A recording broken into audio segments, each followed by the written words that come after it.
Fired off several munitions on Wednesday as hundreds gathered to protest ICE deportations in Spokane. Police used non-lethal force, deploying smoke, firing off bean bags and foam batons as the crowds grew in size and became unruly. In this clip from Wednesday, you can see when police used smoke to try and move protesters back. You can also see people wiping their eyes from that smoke and the pepper balls that were deployed.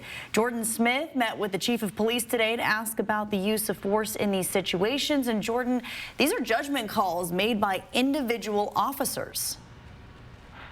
Yeah, exactly right. A lot of the time, it's not orders coming from an agency or another. A lot of the times, this is a judgment call from an officer who's right there at the protests. And they tell me they usually only do that when they feel some people in the crowd begin displaying what they called as, quote, assaultive behavior towards the officers.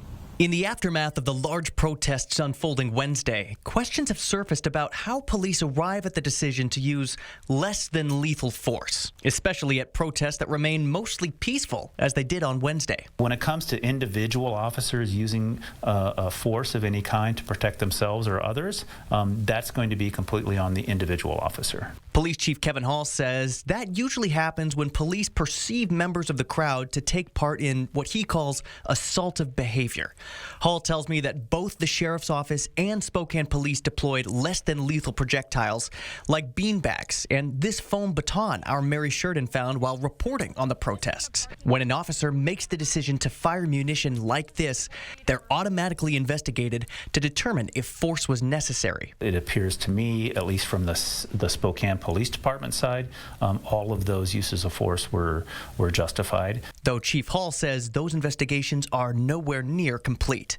Tear gas was not used during Wednesday's protests. SPD's use of force policy states that can only be deployed in the event of a riot, which is how Commissioner Josh Kearns described Wednesday's events. Police Chief Hall disagrees. I would not consider what we had over there the other night a riot. The vast majority of that crowd were peaceful, but there was a component who were not. And as tens of thousands of people converge on downtown this weekend with pride and several protests planned, police say that they're encouraging people to use their First Amendment rights. They just ask that you do it peacefully and that you listen to the directions of the officers at the scene.